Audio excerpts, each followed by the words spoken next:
કર્મ. શંકરાચાર્ય મહારાજે માણસના 3 મોટા ભાગ્ય લખ્યા છે કે દુનિયામાં મોટામાં મોટો ભાગ્યશાળી કોણ?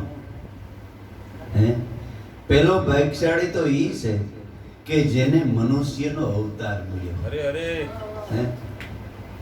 આ મનુષ્ય અવતાર કઈ એમને એમ નથી મળ્યો ભાઈ. 84 લાખ જન્મ સુધી તમે પુણ્ય કર્યો ને ત્યારે આ મનુષ્ય મળ્યો છે, અવતાર મળ્યો છે. આ શરીરની કિંમત બહુ ચૂકવી છે, છતાંય માણસ આ શરીરની કિંમત સમજ્યા વગરના પાછા કર્મ કરી અને પાછા 84 જાય છે. મનુષ્ય જેવો ભાગ્યશાળી આ દુનિયામાં બીજો કોઈ નથી, એમ શંકરાચાર્ય મહારાજ કહે છે. અને મનુષ્ય અવતાર મળ્યા પછી આ દુનિયામાં મનુષ્યમાં કોણ ભાગ્યશાળી? આખા વિશ્વની અંદર ના જે માણસ છે, સ્ત્રી અને પુરુષો છે, એમાં પાછો ભાગ્યશાળી કોણ? તો કે એમાં ઈ ભાગ્યશાળી છે કે જેને સદગુરુ અને સંત મળ્યા હોય. સંતનો જેને મળવાનો મોકો મળ્યો, સદગુરુ શરણમાં જેને બેસવાનો મોકો મળ્યો, ઈ આ જગતની અંદર એના કરતાંય મોટો ભાગ્યશાળી છે. ઈ શરણમાં બેસવા વાળા ઓછા છે, ઘણા છે. તમે સંતોના સમાગમમાં કહો તો 5-10 માણસો ભેગા થાય. હમણાં એક અમારા સત્સંગીઓ આમ ગયા છે ભેડા પીપળિયા બાજુ, પછી રસ્તામાં વાહન નહીં મળ્યું તો બસમાં બેઠા બિચારા બેનો. એટલે એક ભાઈ આમ બાજુ સિંહપુરના કહે છે કે તમારા ગુરુ કોણ? તો કે ઓલો લખુ બાપા છે ને, ઓય હમણાં ઈતા ખબર ચોરી નાખીને આવતા. હવે આ સમજો હું આવા જયંતિ બાપા જેવા સત્સંગમાં જઈને ઈ માણા સમજો હું નિંદા કરવાનો જ શીખ્યો કે બીજું કઈ? હે, ઈ ભાગ્યશાળી નથી. સંતના શરણમાં જઈને ભાગ્યશાળી નથી. હા, આવું ક્યાંય કરતા નહીં. ગમે ત્યાં જાઓ ત્યાં ગુણ લઈને આવજો, બાકી બીજાના અવગુણ કોઈ દી ગાતા નહીં, ભલે ગમે એવો માણસ હોય. જો શેડો સુધારી લેવો હોય તો હા, ગમે એવો ભલે કે જે કઈ હોય, બાકી કોઈની સંતના શરણમાં જઈ અને હું લીધું આ અવગુણ લીધા કે બીજું કઈ? આવા મહાપુરુષનો પોતાનું નાક કપાય ને એના ગુરુનું જ કાંઈક પહેરું. પોતાનું તો કપાણું પણ એના ગુરુનું જ પહેરું કાંઈક. હે, આ વિડીયો ઉતરે ને એટલે મારે કેવું પડે છે. હા, અને બેનુના મન ધ્રુજી ઉઠ્યા, આંખમાંથી આંસુ પડવા માંડ્યા કે હે કે આ હું સમજો. અને 70 રૂપિયા ટિકિટ લઈ લીધી 15 કિલોમીટરની. હવે આ સંતોના શરણમાં ગયા કે આ હું કરો છો તમે કે બીજાની નિંદા કરવા જાવ છો? હે ભાઈ, સંતના શરણમાં બેસવા વાળામાં કોણ ભાગ્યશાળી? કે જેને સદગુરુના શબ્દ હૃદયમાં લઈ ગયા અને ઈ એક ધારી વૃત્તિ રાખી બીજાનું જોયા વગર પોતાના રસ્તે ગતિ કરતો હોય ને, ઈ તો આ જગતની અંદર જીવતો જાગતો અવતારી પુરુષ છે. એમ શંકરાચાર્ય મહારાજ લખે છે. એટલે મોટામાં મોટા ભાગ્યશાળી આ જગતની અંદર આ 3 વ્યક્તિ છે. એટલે મીરા કહે છે કે બેન, સજના બેન, આ મારા મોટા પુણ્યનો ઉદય થયો, મોટા ભાગ્યનો ઉદય થયો કે મને આવા બ્રહ્મનિષ્ઠ ગુરુ મળ્યા. હે, ઈ ભલે દુનિયા કરે, તમારે ક્યાંય પણ જઈ અને કોઈની નિંદા કરવી નહીં. મારી અને કેવું હોય ને તો એમ કેવું કે ભાઈ મને જે કેવું એ કહી લ્યો, મારે ગુરુની નિંદા હું જરાય સહન નહીં કરું. એટલે આવો માણસ મોટામાં મોટો ભાગ્યશાળી છે. મીરા સંતોના શરણમાં જઈ અને આપણે તો ગાય લાગવે પણ ગુરુ નહીં ગાય લગાડવી.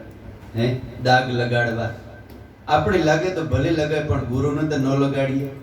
હે, એમાં ભાગ્યશાળી તમારો ભાગ છે એમાં ગુરુનો. તમે જે કંઈ કરો ને એમાં અડધો ભાગ ગુરુ બંધાયેલો છે. તમે પાપ કરો, ખરાબ કરો, એમાંય ગુરુનો ભાગ છે. અને ભજન કરો, સત્સંગ કરો, જાઓ ને એમાંય ગુરુનો ભાગ છે. એમ કઈ ગુરુ થાવું કે ગુરુ કરવા હાવ હેલું નથી. અને કાયમ યાદ રાખવું કે ગુરુ મારા ભેગો જ છે, બાજુમાં જ બેઠો છે, મને જોવે છે હું કરું છું. હું કાયમ કહું છું કે ગુરુ કઈ નોખા નથી, ભેગા જ છે 24 કલાક. એ બધું જોવે છે. એટલે મીરા કે બેન, મારા મોટા પુણ્યનો ઉદય થયો કે મને આવા સદગુરુ મળ્યા. નગર મીરાના ગુરુ એટલે સાંભળા સૂથવા વાળા, સંપલ હીવવા વાળા. એમાં એને દરબારની દીકરીની પ્રતિ થઈ વિચાર તો કરો. અને બીજા એને આમાં નિંદા કરે તો બીજા એને નિંદા હું નહીં કરી. અવર પુરુષનો સંગ કરો તો પાડી દે ભજનમાં ભંગ. બીજા પુરુષનો, બીજાનો કોઈનો સંગ કરો સંતો સિવાય તો મારા ભજનમાં બેન ભંગ પડી જાય. એટલે હું બીજાનો સંગ કરવા માંગતી જ નથી. મને આ ભૂતિયો મેલ બરાબર છે, મને આ મોજ છે, મને આ અખંડ આનંદ છે બેન. એટલા માટે હું કોઈ પણ બીજા માણસનો સંગ કરવા માંગતી જ નથી. મીરા મહાન હું ભાગ્યશાળી છે એટલે મને આવા સદગુરુ મળ્યા.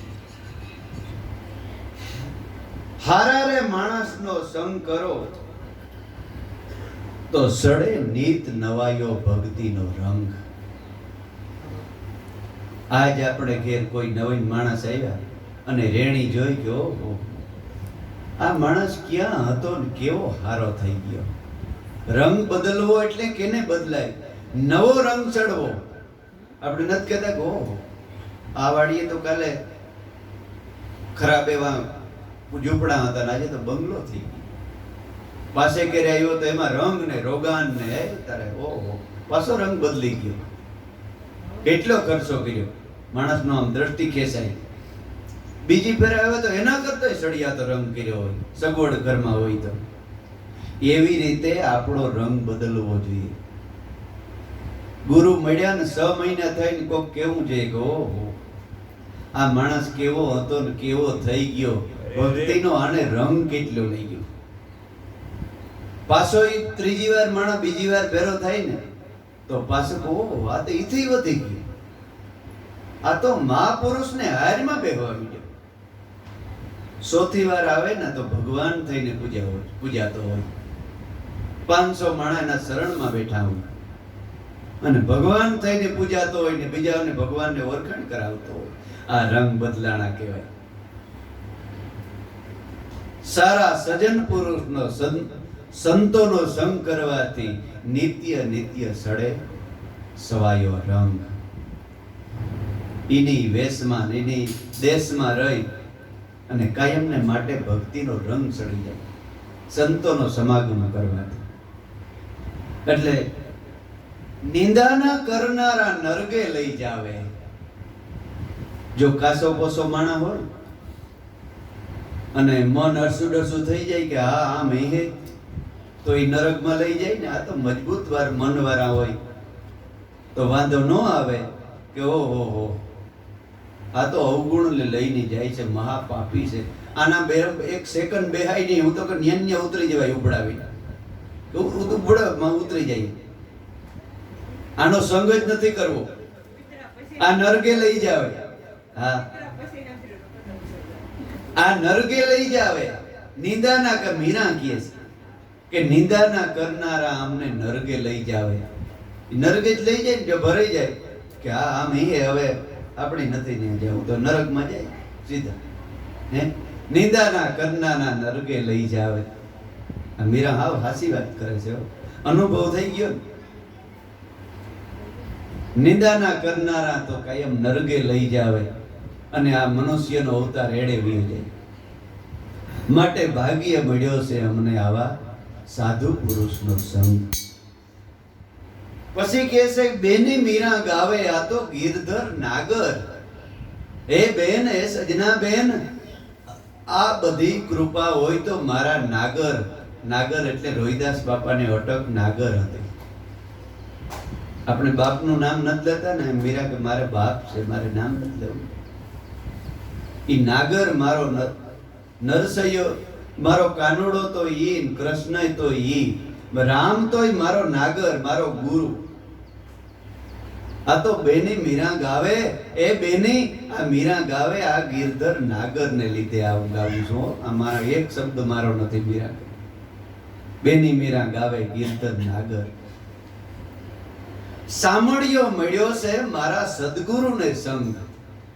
સામળિયો ઈશ્વર મને સામે જ મળ્યો. ક્યારે મળ્યો? કે મને આવા સંત, આવા સદગુરુ ભેટ્યા ને ત્યારે. ઓહો સજના બેન કે વાહ બેન તારી વાણી, તારી વાણી સાંભળીને મારા હૈયામાં ટાઢેક થાય છે. હો પણ બેન, આ ભક્તિ તને ક્યાંથી લાગી? તો કે બેન, મારા માવતર ભક્તિશાળી હતા.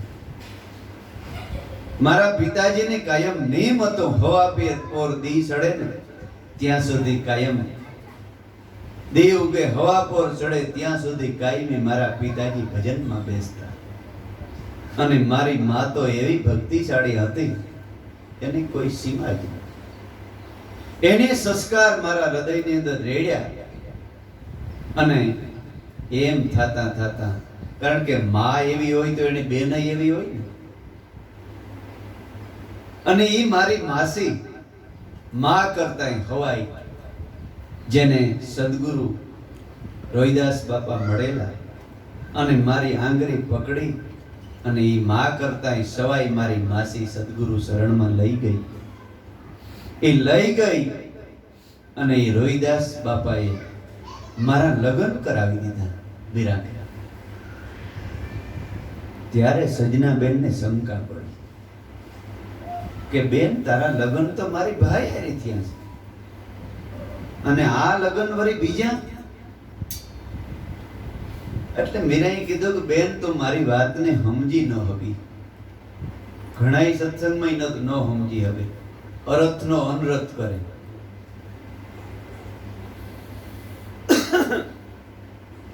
એટલે મેં એક જગ્યાએ અમારો સત્સંગ ને કબીર સાહેબ ની સાખી બોલ્યા કે કુળદેવી કરતા કુતરી ભલી, પંડિત કરતા ભલા પાડા. કબીર સાહેબ નું ભજન છે આ, મેનું કોઈનું લખેલ નથી, એવું ભજનમાં આવે છે. એ કહેવાય ગયો તો સમાજમાં ઓહાપદ લે કે બાપુ તો કુળદેવી કુતરી કહે છે, આમ કહે છે ને તેમ કહે છે. બાપા કોઈ નથી કહેતું એમ, પણ સંતોએ જે વાતો કરી ને એ સંતો કરતા હોય એનો અવરો અરથ ન કરવાનો હોય.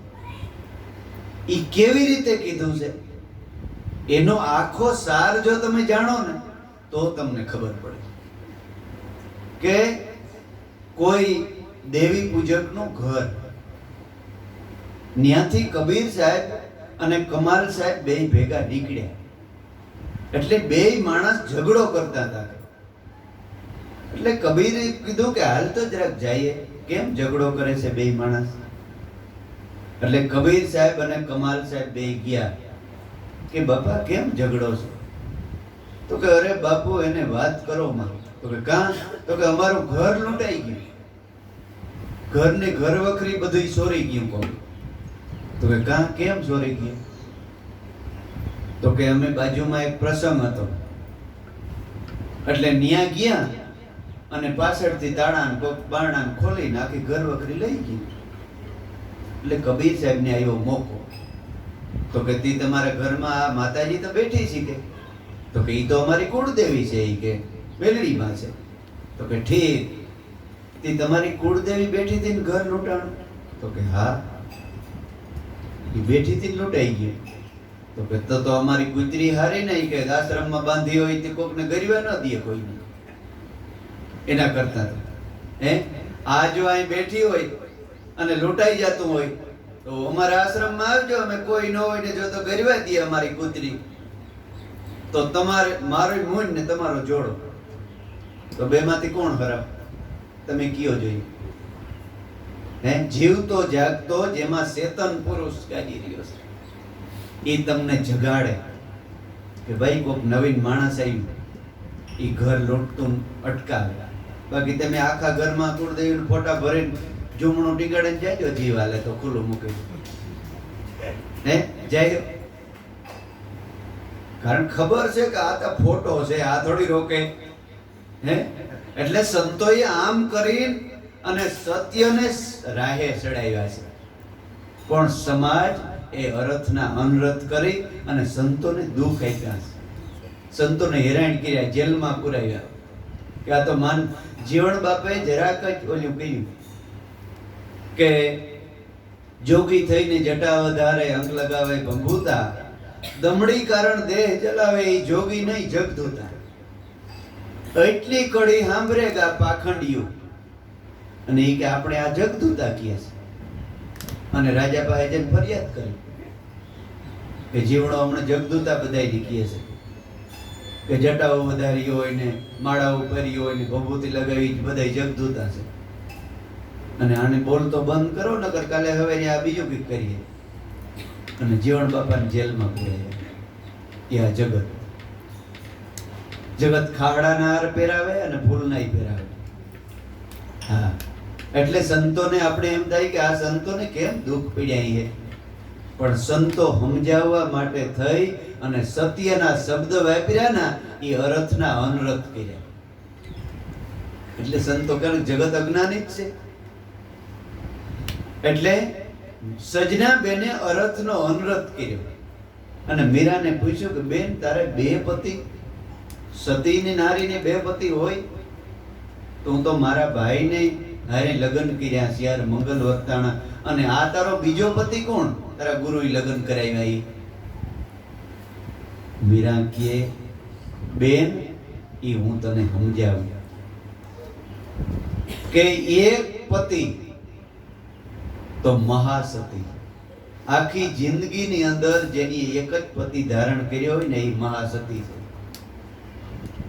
એક નારી એ સદાય બ્રહ્મચારી, આખી જિંદગીની અંદર એક નારીની સેવના કરી હોય મોટો બ્રહ્મચારી માણસ છે. એટલે મીરા કે બેન તારો ભાઈ મારા દેહનો પતિ છે, મારા શરીરનો પતિ છે, પણ મારી સુરતાનો પતિ મારો ભગવાન આત્મા છે, મારો સામળિયો છે. એને હારે મારા સદગુરુએ લગ્ન કરાવ્યા છે. એટલે સવારામ બાપા લખે છે, શું કહે છે? સુરતાનો સગપણ મારા ગુરુએ કર્યું જી,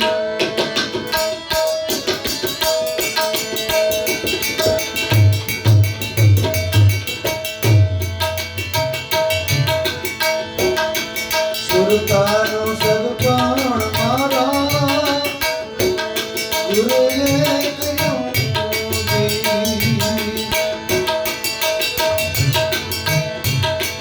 ઊંચું કૂળજો ને અવિનાશ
સુરતા અને શબ્દનું મિલન છે ને એ લગન છે, બ્રહ્મ સંબંધ છે. આ સંસારનું કામ રોડવવા માટે આ સગુણ દેહનું લગન થાય છે અને ઈશ્વરનો આનંદ કરવા માટે સુરતા અને શબ્દનું મિલન છે.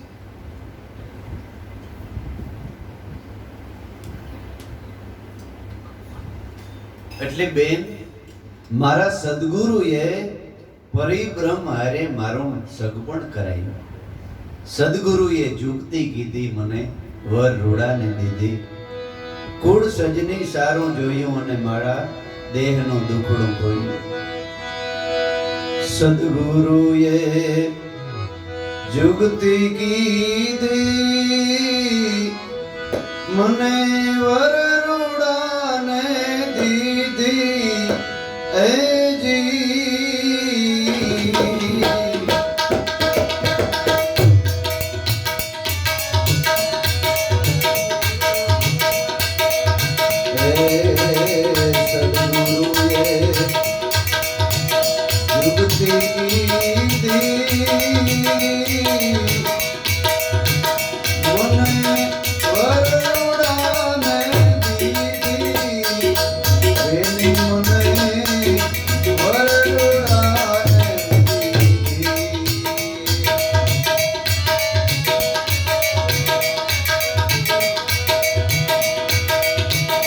સજની સારું જોયું,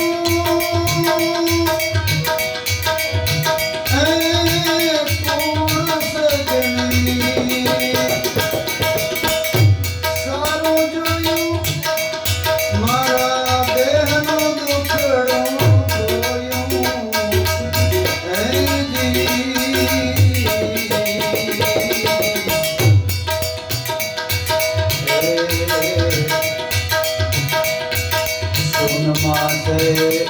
સાસરિયું મારું મયરિયું લાગે મને ખારું.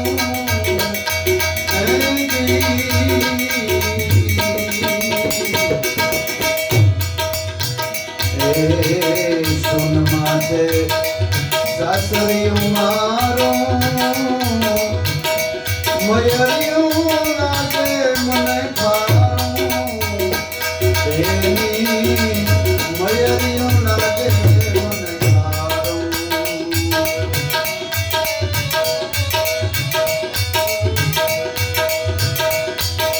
ગુરુજીએ મુહૂર્ત સારું લીધું,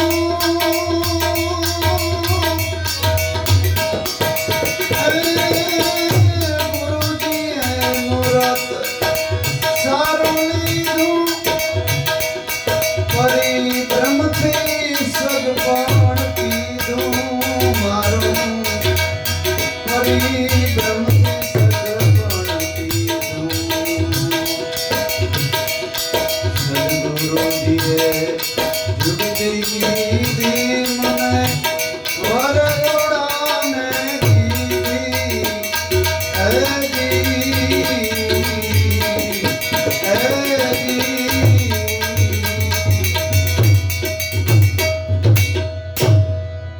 મારા ગુરુજીએ એવી મને જુગતી બતાવી.